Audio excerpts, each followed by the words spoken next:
If your smart home needs the internet to turn on a light, you've got a problem. And I don't mean a small theoretical, it'll probably be fine kind of problem. I mean the kind where Amazon servers go down and people's smart beds overheat to 110 degrees Fahrenheit. That actually happened, by the way, but I'll get to that. Look, I'm not trying to be rude here, but if your smart home runs through another company's servers, you're basically renting the ability to use your own stuff.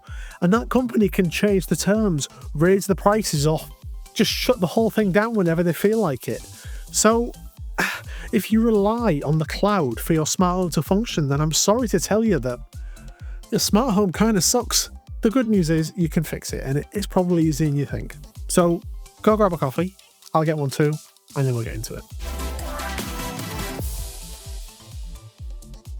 Let me show you why cloud-dependent smart homes are a ticking time bomb.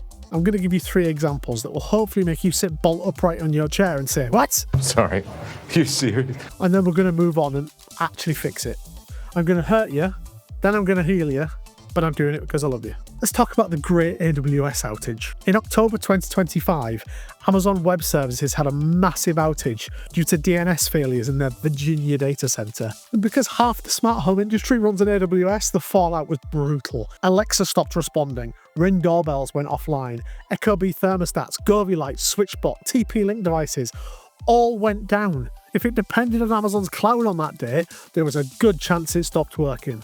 But the really bad one was 8 Sleep. They make smart beds that cost a couple of grand each. You've probably seen them in countless YouTuber sponsor slots. They use cloud-based temperature control, and when AWS went down, some of those beds overheated to 110 degrees Fahrenheit. That's 43 degrees Celsius for those of us down in America. Other people's beds got stuck in an upright position and won't go back down. Bed goes up, bed goes down, bed goes up. Imagine trying to sleep on a bed that's decided it's now a deck chair and a sauna. Thankfully, to the best of my knowledge, nobody was hurt. Apart from a few people having bad night's sleep, no real harm was done, but 110 degrees Fahrenheit is not just warm, it's damn hot. If that had happened to a vulnerable person, it could have done them some real damage. All because a server farm in Virginia had a bad day. Cloud goes up, cloud goes down. Then there's Belkin Wemo. In July 2025, Belkin announced that they were pulling cloud support for most of their Wemo products. The smart lights, the smart switches, motion sensors, even a smart coffee maker and a smart crock pot, they ended cloud support in January 2026. And some of those products were bought as far back as 2015. That's a decade of hardware, bricked because a company decided to stop paying for the servers. The devices themselves worked fine. The electronics are all still there, but without the cloud, they're just paperweights. That's 10 years of purchases just gone. It's all about the money, boys! Belkin are absolutely not obliged to support a device forever, but people bought these products from them in good faith. I myself had several Wemo plugs until only a few years ago. If they cared about their customers at all, they could have released a firmware update allowing users to control their hardware locally. That still wouldn't have helped everyone, some people are just not set up for local control, but it would have at least been a gesture of goodwill. Instead, they just wrote a corporate sounding, "we had to make a hard choice" email, and then literally told their customers to just throw their old products away. Charming. And finally, Amazon removed local processing from Alexa. Many people might have not even noticed this one, which to me makes it actually kind of insidious. In March 2025, Amazon quietly removed the ability for Echo devices to process voice commands locally. Every single voice command now goes through Amazon's cloud. Every single one. Their reason? They need the processing power of Amazon's secure cloud for their new generative AI features. So your request to turn on a light bulb now goes to a server farm, gets processed by an AI model, and then comes back, even if your light is 2 meters away from your Echo. In my opinion, AI smart home features should always be opt-in. If you had an Echo that was perfectly capable of turning your lights on before, what value does it now being handled by an LLM add to you as a user? The worst part for me is not only is this not opt-in, you can't even opt out. You either like it or lump it. What are you going to do about it? And honestly, Amazon were never really that keen on local processing in the first place. Out of their entire Echo lineup, there were only ever 3 models that could do it. The Echo Dot 4th Gen, the Echo Show 10, and the Echo Show 15. And even then, it only worked if you spoke US English. The hardware in those devices is perfectly capable of processing your commands locally. It still works, they just turned it off. I could keep going, but this is just going to turn into a rant. Neato robot vacuums lost their smarts when their servers shut down. Google retired its early generation Nest thermostats. Honestly, the list gets longer every year. But I think the point is clear. If your smart home depends on someone else's servers, you don't really own it. You're just borrowing it until they decide to take it away. If you want to go deeper on why this is happening, I made a whole video about it. I'll pop a link on screen at the end of the episode, but today, we're going to actually fix it. Cloud control is not the only option. The alternative is local control, and the concept's dead simple. Instead of your devices talking to servers on the internet, they talk to a hub that lives in your home, a little computer sitting on your shelf or tucked away in a corner somewhere, running software that controls everything. Your lights, your sensors, your switches, your automations, control over all of them lives inside your house on your network. If your internet goes down, everything still works. If the company that made your bulb goes bust or decide they don't want to support that bulb anymore, it'll still work, you won't even notice. These devices communicate using wireless protocols that work locally, no internet needed. Think of them as different languages your devices can speak inside your home. The main ones you'll hear about are Zigbee, Thread and Matter. You don't need to memorise any of that right now, all you need to know is they let your smart devices talk to each other without going through someone else's servers. Zigbee is the most established, it's been around for decades and thousands of devices support it. It's also the one I personally trust to be the most reliable right now, so that's what we'll focus on today. Thread and Matter are catching up fast, and a lot of newer devices support those as well. Feel free to use Thread devices if that's what you have or what you prefer, but Zigbee is the most mature and cost-effective choice as of right now in my opinion. Now, if you're starting fresh and buying new gear, you don't really need to worry much about protocols. Just buy Zigbee stuff when you're sorted. You'll see the logo on the box. But if you've already got existing smart home devices you want to keep, it's worth doing a quick search to find out what protocol they actually use. Some of your gear might already work locally and you just don't know it yet. We'll cover the most common ones later on in the video. Wi-Fi devices tend to be cloud dependent, but that's not always the case. Some Wi-Fi devices have workarounds that let you control them locally, especially if you're using Home Assistant. That's a bit beyond the scope of this video, but if you've got a specific Wi-Fi device you want to keep, have a Google and look at Home Assistant's available integrations. You might be surprised. Just a quick note before we get into it. I've deliberately chosen not to mention specific prices in this video. The tech industry is having a bit of a moment right now, especially when it comes to computing, and any price I mention will probably be out of date by the time this video goes live. I've popped links to everything in the description and as a pinned comment so you can check the current prices for yourself. Right, let's get you set up. Step 1, get yourself a hub. The hub is the brain of your local smart home. It's the thing that replaces the cloud.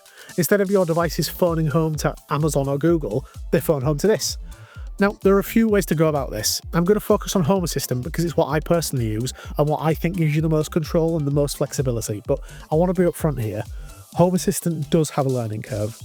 It's not that hard, but it's not download the app and you're done either. If you're willing to put in a bit of time, it's brilliant. I genuinely think it's the best option out there. But if you're coming from something like Google Home or Amazon Echo and you just want local control without having to learn a new system, there are simpler options. The IKEA Dura hub runs your IKEA smart home gear locally out the box. No setup beyond plugging it in and using the IKEA Home Smart app. For Zigbee, it is limited to IKEA's own devices, but a 2025 update added Matter controller support, so it can now manage third-party Matter devices too. Though that feature is still maturing. Some people have reported reliability issues with it, so do your own research. But if you're just starting out with a few IKEA bulbs and sensors, it's probably a solid entry point. The Aqara M3 hub is another plug-and-play option. Its Zigbee radio only works for the car's own devices, but M3 is apparently actually a decent Matter controller. So if your other devices speak Matter, you can bring them into the Aqara app and automate everything together. It's polished, it's local, and Aqara's device range is genuinely good. Habitat is probably the closest thing to Home Assistant without such of a learning curve. It runs locally, supports Zigbee and Z-Wave devices from loads of different manufacturers, and it doesn't depend on the cloud.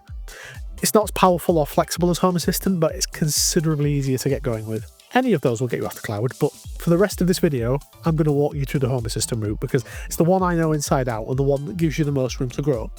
Also, I've not actually used any of the other devices, so for those I can only tell you what I've googled. Home Assistant is free, it's open source, and it supports thousands of different devices. I run it myself on a mini PC, and it handles everything in my house. Lights, sensors, automations, the lot. If you watched any of my other videos, you'll know I bang on about Home Assistant quite a lot. There's a reason for that. Now, you'll need something to run it on, and you've got a few options depending on your budget. If you want a solid and flexible starting point, grab a Raspberry Pi 5 with 8 gigs of RAM. you'll need a board, a case, a power supply and a micro SD card. I've linked to a full kit down below. Home Assistant installs directly onto it. You download the image, flash it to the SD card, plug the Pi in and it boots up. 10 minutes and you've got yourself a working smart home hub. That's not an exaggeration, by the way, it really is that quick. Now, if the sentence flash it to the SD card made you feel a bit uncomfortable but you still want to give Home Assistant a try, skip the other suggestions in this step. Just go buy a Home Assistant Green. It's the device they make themselves and it's ready to go out of the box. All you need to do is plug it in. You'll still need to follow the other steps in this list, but the Green is genuinely the easiest way to get started. I've stuck a link below. If you've got a bit more budget and you want something more future-proof, take a look at a mini PC with at least 8 gigs of RAM. You can pick these up new pretty cheaply, or you can hunt around for second-hand bargains and save even more. The advantage of a mini PC is headroom. A Pi is brilliant for running a smart home, but if you get bitten by the home lab bug later and you want to run more stuff, a mini PC gives you more room to grow. If you don't know what home lab is, I've got a video explaining it, which will tell you everything you need to know. Now, if your goal is simply to replace your cloud-based smart home and literally nothing else, 8 gigs of RAM is absolutely fine. In fact, a mini PC is probably overkill, and a Home Assistant Green or a Raspberry Pi will probably be cheaper and a better fit for you. But if you think you might want to expand your horizons to some other cool nerdy stuff, and I bet a lot of you will, then I'd suggest going for around 16GB instead. Dropping over £100 on a mini PC, only to outgrow it 6 months later, is not going to be a fun experience. For the record, I run Home Assistant on an old Beelink Gemini T45 with 8 gigs of RAM. Please don't tell anyone how I live. It's been rock solid. I only run Home Assistant and a couple of other very lightweight services on it, but it handles them beautifully. I don't think you can buy the T45 new anymore, but I've popped a similar Beelink model below. I'm not sponsored by Beelink or anything, I've just had 3 devices from them in the past and all 3 are still running like a dream, so I know they're a solid recommendation. If you've got an old laptop or desktop sitting in a cupboard somewhere, you can install Home Assistant on it and spend absolutely nothing. Fair warning though, old computers tend to drink electricity. An always-on laptop will cost you noticeably more in electricity per year compared to like a Raspberry Pi or a mini PC, so it's brilliant for experimenting and seeing if local control is for you, but if you stick with it long term, you'll probably want to upgrade to something more efficient eventually. Whichever option you go with, you've now got step 1 sorted. You've got a hub! Well done. That's the foundation of everything else. Step 2, add a Zigbee coordinator.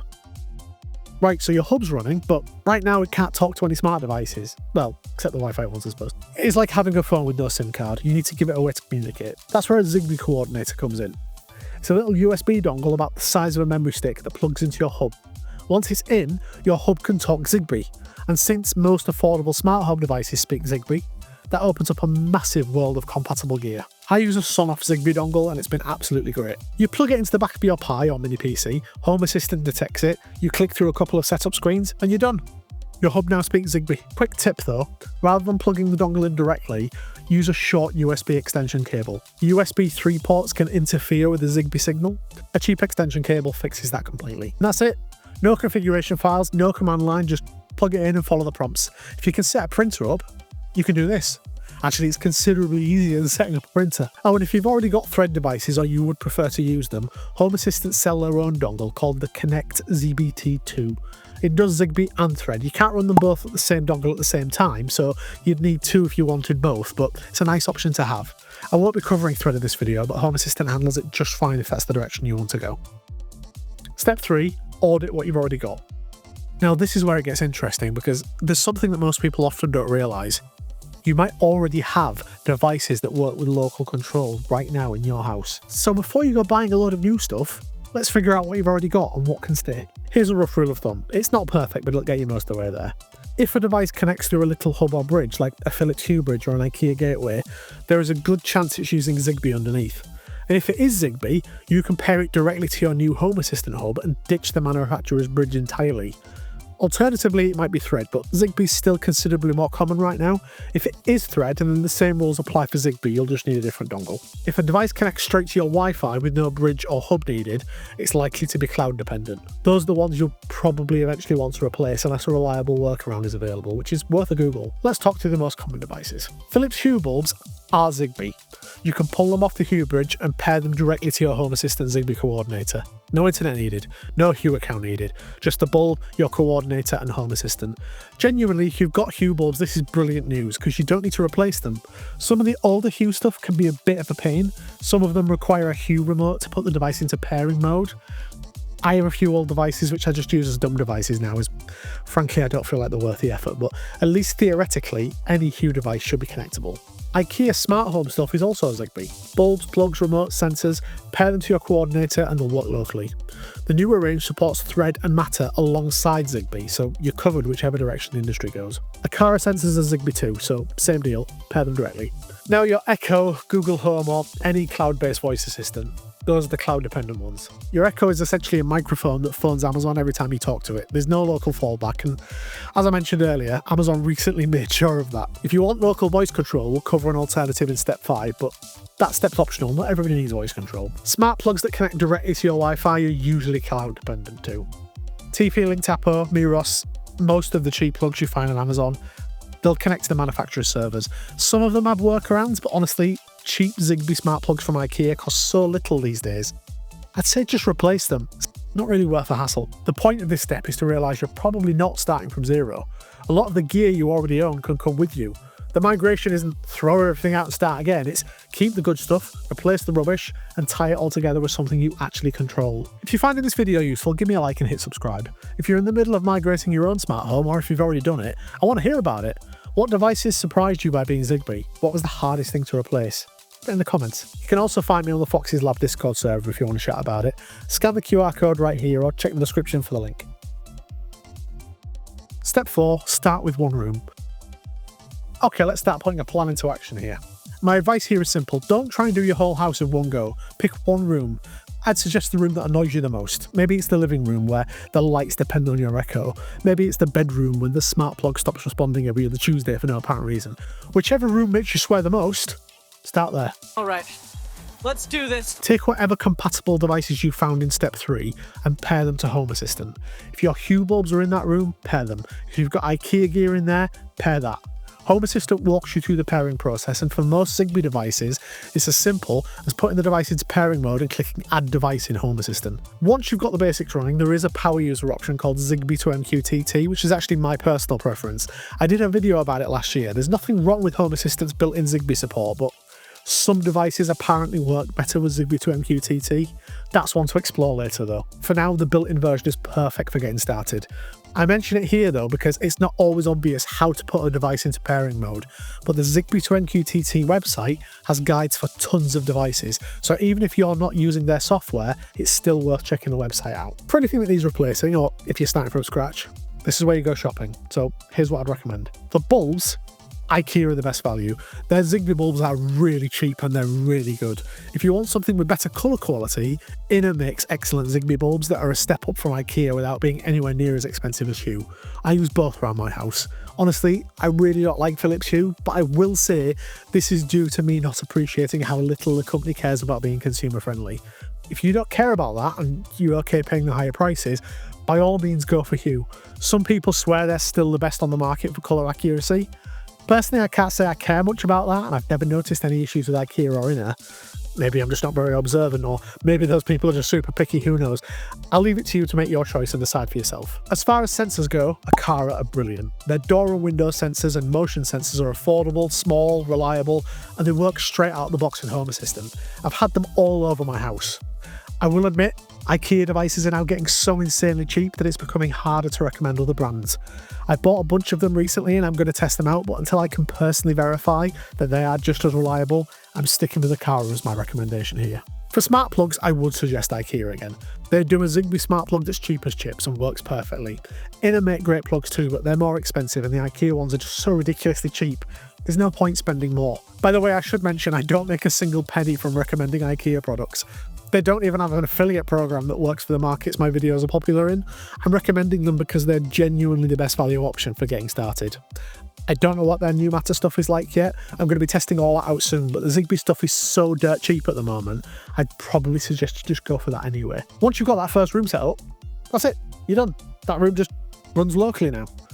If your internet goes down tonight, those lights will still work, those sensors will still fire, those automations will still run on your hub, in your house. Which is how it should be. Congratulations, you did it.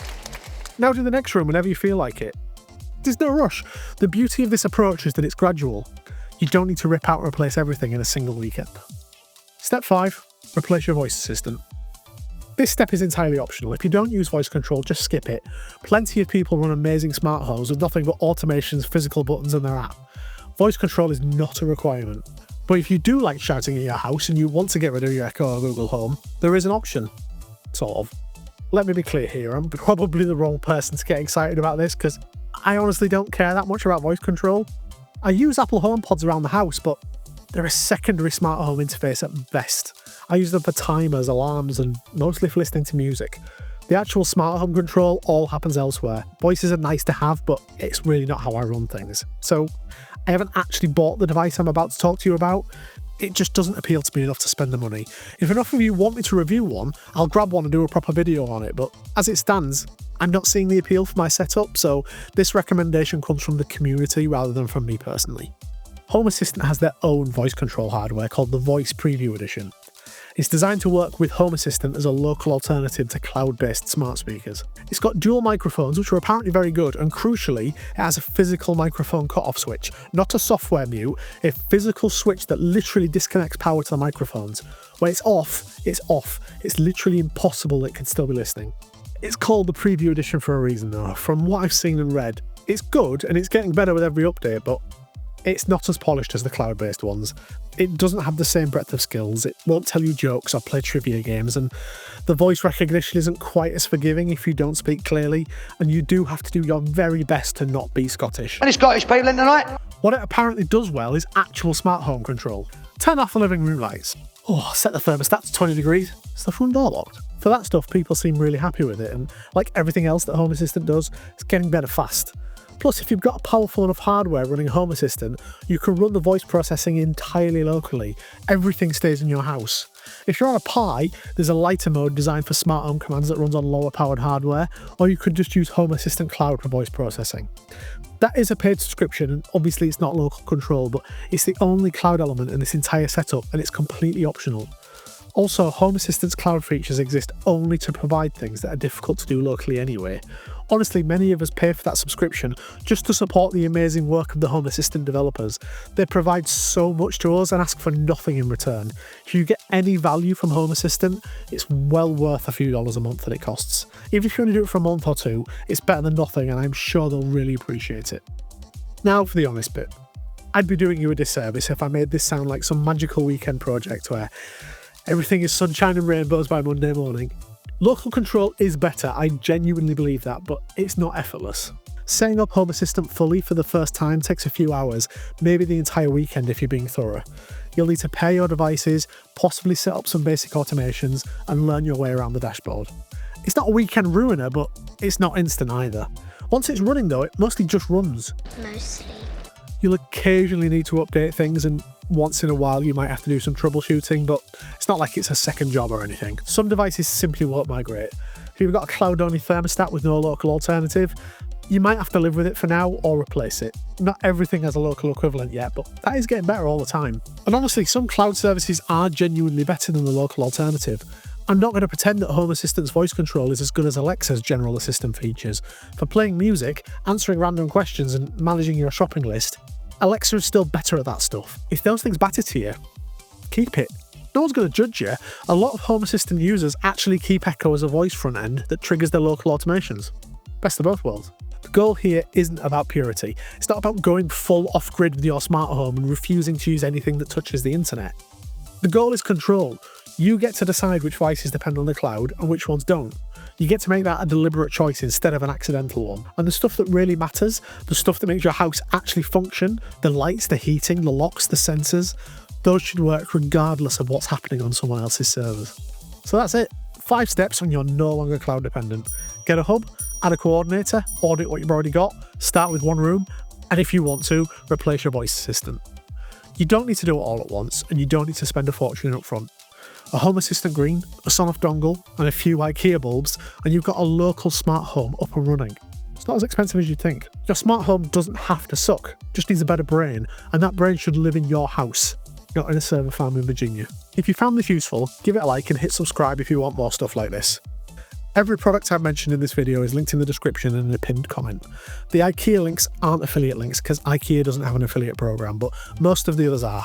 If you use them, it won't cost you anything extra, but it will really help the channel out, so thank you in advance. If you've got any questions, I'm on the Foxy's Lab Discord all the time. Come say hello. If you want to learn more about any of this stuff, I've got a whole library of smart home and home lab content on the channel. Go check out the What the Heck series for beginner-friendly explainers. If you want to know more about why I think local control is so important, check out this playlist right here. Now go free yourself from the cloud. Ta-ra!